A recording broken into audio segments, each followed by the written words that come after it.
intelectuais brasileiros não reagiram bem ao lançamento de Brasil, um país do futuro, e logo acusaram Stefan Zweig de receber dinheiro do governo.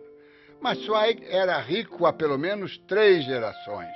Ele e o irmão Alfred herdaram uma grande indústria têxtil na Boêmia.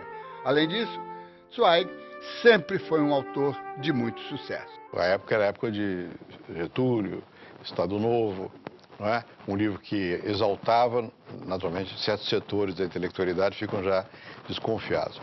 Então, enquanto os outros estavam sofrendo, enquanto os outros estavam presos, perseguidos, ele, de certa maneira, teve uma convivência com as autoridades. Então, tem esse lado. Mas tem o lado da incompreensão pela vaidade. Eu creio que deve-se muito essa incompreensão ao fato de que nenhum brasileiro conseguiu escrever um livro igual. Os intelectuais brasileiros, em geral, são muito provincianos. Há raríssimas exceções de pessoas que têm uma visão realmente ampla e cosmopolita do país. O livro do Martins de Almeida, que foi um livro que teve um impacto muito grande, publicado acho que em 30 ou 31, chamava-se simplesmente Brasil Errado, ensaio sobre os erros do Brasil enquanto país. Na mesma época, Paulo Prado escreveu Retrato do Brasil, que começava com a frase: uma terra radiosa vive um povo triste. Quer dizer, um ensaio sobre a tristeza brasileira. Alcindo Sodré escreve A Gênese da Desordem. Quer dizer, um conjunto de metáforas, né, pesadas a respeito do Brasil como Mixórdia, né? Brasil, o lugar da Mixórdia. Eu acho que o argumento do Zweig, eu acho que ele reconfigura essa representação negativa, uma espécie de fracasso-mania. Mais de 20 jornais circulavam diariamente na capital federal. Mesmo sufocados pela censura, matutinos e vespertinos tentavam abrir espaço para a crítica. Os jornalistas tinham posições políticas, ideológicas muito claras. O jornalista tinha o direito a dar a sua opinião. Os grandes escritores brasileiros eram todos homens de imprensa, poetas, críticos de arte, literatura. O jornal era muito partidarizado. Agora, vamos lembrar de uma coisa? O governo também corrompia os jornalistas. Na terceira chegada, também em agosto, um ano depois, Stefan Zweig estava abatido, derrotado, derrubado. Pediu a Coogan para não chamar ninguém, só o círculo mais íntimo, porque a própria decisão de vir ao Brasil pela terceira vez foi muito difícil.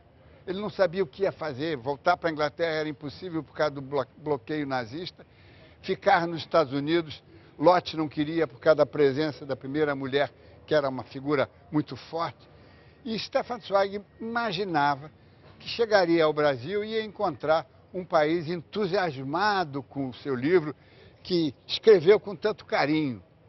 E quando chegou aqui, evidentemente foi informado pelo editor que o livro tinha sido pessimamente recebido, sobretudo pelo principal órgão da capital federal, o Correio da Manhã, que o arrasou numa sucessão de artigos dramáticos.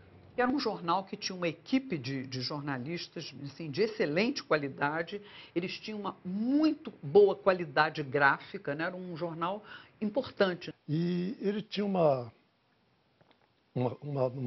coisa curiosa chamada ortografia da casa, que ia além da simples regra, vocabulário, de gramática, etc. Era uma mistura de ética com amizade, com simpatia, que colocava no céu os amigos do jornal, do dono do jornal, e no inferno os inimigos e desafetos. O Correio da Manhã foi implacável com Stefan Zweig. Logo no dia 5 de agosto, o livro foi para as livrarias dias antes, já aparecia o primeiro ataque, o primeiro de uma série de 5, publicados na página 2 e assinados pelo próprio redator-chefe do jornal, Costa Rego, que geralmente só tratava de política. Interpretações abusivas deu o tom à série e, pelo próprio título, verifica-se que o jornalista não contestava fatos, contestava opiniões. Todos os ataques baseavam-se em questões insignificantes, com linguagem perversa, torpe, preconceituosa. 5 edições sucessivas num dos jornais mais importantes do país para dar vazão à arrogância de um jornalista que pretendia fazer oposição ao Estado Novo, mas sempre aparecia sorridente ao lado do ditador. E algumas observações que constam no livro, que o Costa Rego pegou, por exemplo, uma delas era, ele dizia assim que os brasileiros mal recebem o salário no fim do mês, eles faltam 2 ou 3 dias ao trabalho. Entendeu? Outra observação que ele fez foi o seguinte, que na Europa, na paisagem triste da Europa, como e tal, o trabalhador, o homem trabalhava para ganhar dinheiro e se enriquecer, que no Brasil não. O brasileiro, de modo geral, ele era despossuído dessa grana regional, que o dinheiro para ele era um sonho, que vinha do céu. E que no Brasil o sonho do brasileiro era a loteria. E o Costa Rego se ofendeu com isso, quer dizer, achou que era uma agressão ao povo brasileiro, como também desmereceu o povo brasileiro que não queria trabalhar, nem nada. Seriam mais ataques se Costa Rego não precisasse descansar um dia. Então convocou um redator sem qualquer qualificação para dar sequência. A violência só foi interrompida, conforme me contou Antônio Calado, que mais tarde substituiu Costa Rego, porque os jornalistas mais importantes, Calado inclusive, forçaram o chefão a encerrar o linchamento com o argumento de que isso prejudicava o jornal. O Correio da Manhã foi um grande jornal, mas também um jornal prepotente, vingativo. O nome do escritor Lima Barreto foi embargado durante meio século, porque em seu livro de estreia, Recordações do escrivão Isaías Caminha, retratava a vida de uma redação imaginária que o dono do Correio achou ser a sua e não perdoou. E ele, então, pintou todo aquele clima da redação, e fazendo uma caricatura muito contundente, não só do Edmundo Bittencourt, que era o dono do jornal, como também do próprio jornal, as pessoas, os redatores que trabalhavam lá e tal. Então ele faz uma crítica assim, muito contundente em cima daquele ambiente do Paulo Bittencourt. Ele, em consequência disso, ele caiu no índex do jornal. Costa Rego não foi o único a atacar Zweig pessoalmente. Eloy Pontes, do Globo, que também tinha relações com Lorival Fontes, implicou muito com o livro, apesar das boas relações de Herbert Moses com Stefan Zweig. Zweig ficou arrasado ao regressar de Nova York e saber o que havia sido publicado. Comentou a sua decepção em diversas cartas. Pretendeu retratar um povo pacífico e, em troca, recebeu a brutalidade daqueles que detestam os gringos, mesmo os gringos enamorados do seu país. Claro que ele teve de fazer concessões para obter o visto de permanência, essa coisa, mas ao mesmo tempo, indiretamente, ele estava criticando o governo de vários pontos de vista. As perfídias espalhadas sobre as subvenções que teria recebido do governo Vargas são facilmente desmontadas quando se examina o contrato que assinou com a editora Guanabara, que lhe pagou 2 milhões de réis de adiantamento pelos direitos da primeira edição de Brasil, um País do Futuro, e mais 10% do preço de cada exemplar. Os contratos para as 6 edições fora do Brasil eram pagos em moeda forte, dólares ou francos suíços. Foi complacente com a ditadura do Estado Novo, não porque tenha recebido dinheiro do DIP, mas porque comparou esta ditadura com as outras da Alemanha, da Itália, Espanha e União Soviética. Alguém que nós deveríamos tratar como um grande amigo, alguém que nos chamou a atenção para o enorme potencial de oportunidades e a possibilidade, já disse, de transformar crises em oportunidades. O que nós fizemos? Foi um horror o que nós fizemos. É bom reconhecer. Não respondeu às calúnias e insinuações veiculadas pelo Correio da Manhã e pelo colunista do Globo, Eloy Pontes, porque era discreto, delicado, jamais se meteu em polêmicas.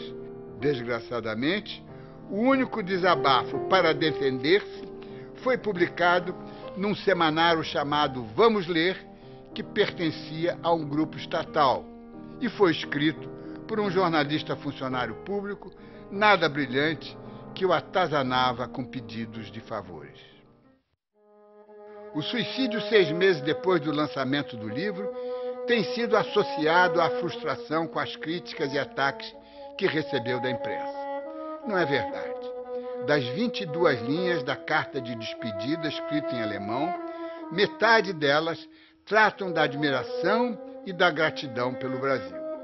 No momento supremo, hora da verdade, não há lugar para inverdades, sobretudo num texto com o solene título em português, Declaração. Em parte alguma, eu poderia reconstruir a minha vida agora, que o mundo da minha língua está perdido e o meu lar espiritual, a Europa, autodestruído. Orson Welles veio ao Brasil empurrado pelo lançamento do livro de Zweig nos Estados Unidos, mas não conseguiu encontrar-se com o autor. Quando chegou, já estava morto. Mas a entrada do Brasil na guerra, um ano depois do lançamento do livro, trouxe o futuro mais perto do presente. O país deixou a condição de periférico, o único da América Latina a lutar no velho mundo contra o racismo nazi-fascista. 10 anos depois, em 1951, o país entrava nos anos dourados, esquecidos do projeto de Stefan Zweig. A minha formação se dá no período do regime militar. Esse livro ganhou para mim foros assim, de uma obra anacrônica do ponto de vista literário, em vista das correntes contemporâneas de literatura. E, por outro lado, ele me pareceu também um pouco, sociologicamente, um pouco fraudulento e politicamente também, porque ele omitia aspectos muito graves do Brasil, da sua época, eu acho. Quando a gente queria ironizar ou ridicularizar o livro do Zweig, a gente dizia que o Brasil era Brasil, país do futuro do pretérito. Eu até dizia, o futuro já chegou. O Brasil já é o país do futuro. O futuro chegou, mas ninguém acreditava. Eu passei a usar a expressão que eu tirei do Albert Hirschman, que é um amigo meu, de fracassomania. Né? Nós tínhamos a fracassomania. Tudo que não ia dar certo. Era muito forte isso. Né? Stefan Zweig converteu o Brasil no país promessa, nação do amanhã. Os céticos usaram o título ao revés, Terra do Nunca. Há 70 anos, no lançamento, a mídia considerou a obra como miopia. Hoje, para muitos, é uma utopia. Não é uma coisa nem outra, é uma provocação. Com base num passado marcado por convergências e aproximações, Zweig lançou um repto que cabe aos brasileiros responder: o projeto humanista de conciliação. Nós temos muita coisa pela frente, muita coisa, mas me parece evidente que houve uma inflexão concretamente no nosso desenvolvimento econômico, no nosso desenvolvimento social, o sistema político, apesar de todas as suas mazelas, também ele se consolidou como um sistema democrático, né? E uma outra coisa que é absolutamente evidente, o Brasil ganhou uma projeção internacional que ele não tinha. A economia pode estar correndo na frente, nós podemos ser né, a quinta economia do mundo, mas isso não quer dizer que todo brasileirinho tenha, né, escola digna, profissionalização, emprego garantido, saúde, injeções, etc., etc., que são processos que vão demorar muito digamos, né, incentivados por um progresso econômico. Então, quem sabe um dia até o Stefan Zweig possa dar um sorriso, né, lá do alto né, da nuvem dele para dizer, puxa, assim que eu queria que fosse. O Stefan Zweig olhou e viu, olha, não é tão ruim e tem potencialidade. E vai sempre assim, um pouco em zigue-zague, a gente só vê o zag, não vê o zig, né? Então está sempre pensando que vai mal. Mas quando você faz ao longo do tempo, você vê o que está acontecendo, o Brasil foi crescendo. O Stefan Zweig nos remete à questão de que país é este. Ou seja, a questão que ele se colocou aí nos anos 30 para os anos 40 é uma questão que já tinha quase 500 anos e continua hoje de outra maneira. Para que o Brasil chegasse a ser o país do futuro, nós precisamos abordar uma questão essencial. Todas as outras as demais podem ser importantes, mas havia uma questão que era essencial. Nós tínhamos que ir atacando o tema da desigualdade social no Brasil. Nós, há muitos anos, somos uma das maiores economias do mundo, mas nós éramos dos países mais desiguais do mundo. E nenhum país pode chegar ao seu futuro, entre aspas, esse futuro sobre o qual Zweig fala, né, se é um país de miseráveis, um país de excluídos, um país de analfabetos, um país em que os negros são cidadãos de segunda categoria, em que os pobres são estigmatizados porque são pobres, enfim, em que não há mobilidade social. E isso passou a haver. Ele se pergunta, vai acabar o bonde? E acabou.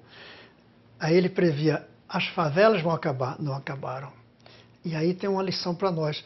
É que tudo que é avanço técnico a gente adota. Tudo que é avanço social a gente freia. Substituir o bonde por ônibus, por metrô, era um avanço técnico.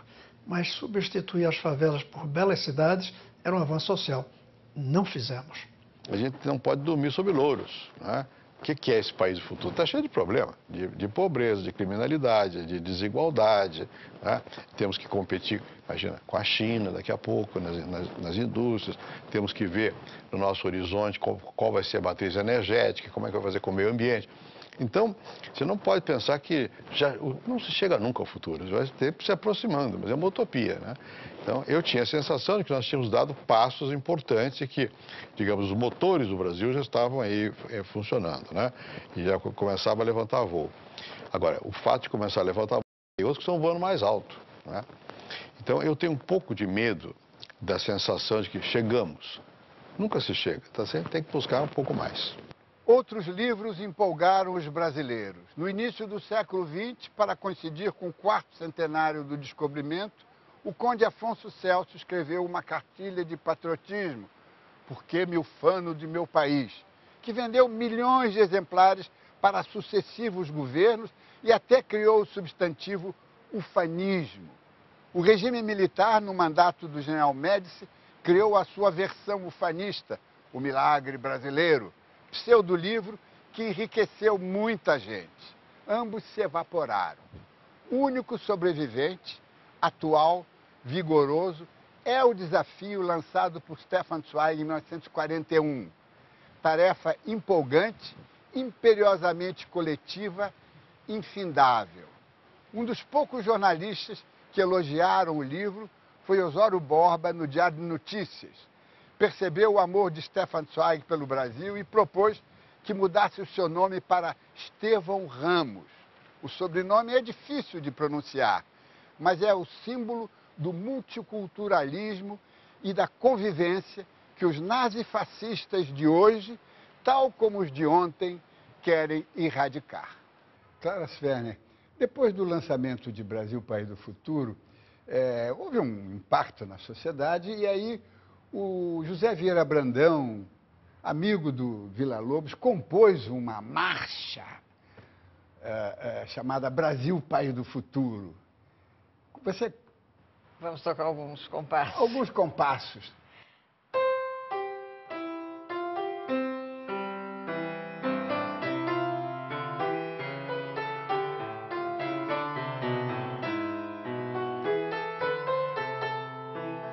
Muito ruim, muito ruim. Olha, se o Stefan Zweig ouvisse, morreria novamente. Porque é um marcial, ele não queria nada marcial, ele via o Brasil como uma coisa romântica, conciliadora, sossegada. Não era a ideia dele. Agora, dentro do espírito do Brasil, País do Futuro, do título e do que ele escreveu sobre o Brasil, qual é a música que você sugeriria que melhor representaria isso?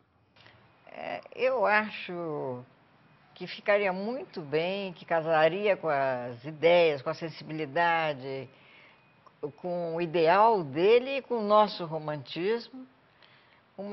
Dos mais belos tangos que houve no Brasil, O Despertar da Montanha, do Eduardo Souto, que seria nosso Danúbio Azul. Vamos ouvir. Vamos ouvir um pouco?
E a montanha despertou. Boa noite.